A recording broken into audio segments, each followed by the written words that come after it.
In the past few videos, we've talked about how spaced repetition systems such as Migaku Memory filter your reviews so that you spend more time practicing the things you struggle with and less time on the stuff you know well. To perform this filtering process and schedule your flashcards for review in the future, the algorithm needs data about how well you are retaining each flashcard. It gets this data each time you review a flashcard, and in doing so, tell the algorithm whether or not you correctly recall the information on a given flashcard. In this video, we'll talk about how to grade your cards. Flashcards are a core part of the Migaku platform. Let's talk about when you should pass, meaning mark a flashcard as correctly recalled, or fail a flashcard, meaning you didn't recall it correctly. Migaku Memory has a 2-option grading system. Again, you can only either pass or fail a flashcard. Migaku Memory can't tell you whether you correctly answered a flashcard or not, so it's up to you to inform its algorithm whether you did so that the algorithm can then appropriately schedule your reviews. The Migaku recommendation is that you pass a sentence card if you recall both 1. The rough pronunciation of its target word and context sentence, 2. The general meaning of its target word and context sentence. For word cards, you simply need to recall the rough pronunciation and general meaning of the target word. For both audio sentence cards and audio word cards, you simply need to be able to understand what was said. When it comes to recalling the rough pronunciation for sentence cards and word cards, we are referring, for example, to roughly recalling the reading of a Japanese word or Chinese word, or the rough pronunciation of a word in English or other European languages, particularly since many words are not pronounced exactly as they are written. Why we say the rough pronunciation instead of simply the pronunciation is because when you are new to a language, you will often be incapable of perfectly correctly speaking or sub-vocalizing, which means to speak something in your head, the sounds of a word in your target language. We don't think you should fail a flashcard when you feel you recall the pronunciation of the word at a level of accuracy that you would subjectively classify as 80% correct.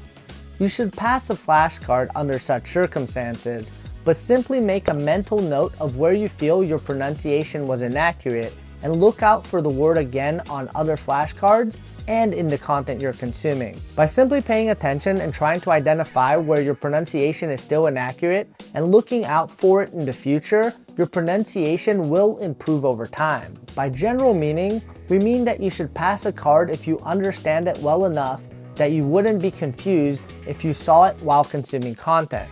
For example, Japanese has multiple words that correspond to English's I. One example is boku and another is watashi. We recommend that you pass a card if you understand that they mean I. You would pass the card even if you don't understand the exact difference between boku and watashi, so long as you know that both of these words mean I. You will come to understand the nuances of their usage over time as you encounter them more while consuming content. Another example would be the Japanese word bisho bisho, which means that something is completely soaked to the point of saturation. However, as long as you understand that it relates to something being wet, that's all you need to know to pass the card. So in short, you don't need to try to completely understand the nuances of words through your flashcards. The nuances of words will become clear through input. Another common question that some people ask is, what if I could only pass the card because of the sentence? In short, if you can correctly recall the rough meaning of the target word and its context sentence on a sentence card or audio sentence card, then you pass the card. Words are always used in context in the content you consume and when speaking your target language with its native speakers.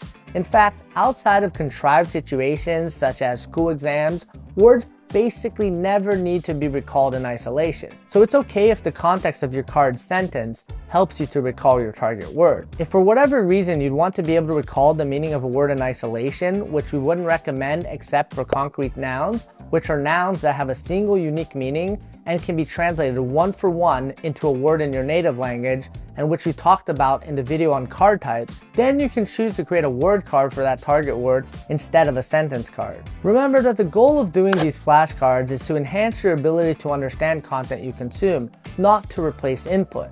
Doing flashcards improves your ability to remember words that you have studied, which improves your comprehension of the content you read or listen to, which enables you to more effortlessly consume more content, which exposes you to more words, which provides you with more information about the words you know, and even enables you to learn some words naturally. Flashcards are a force multiplier, and a big part of the value they provide depends on you doing input. To this end, remember that an SRS like Migaku Memory is a supplement.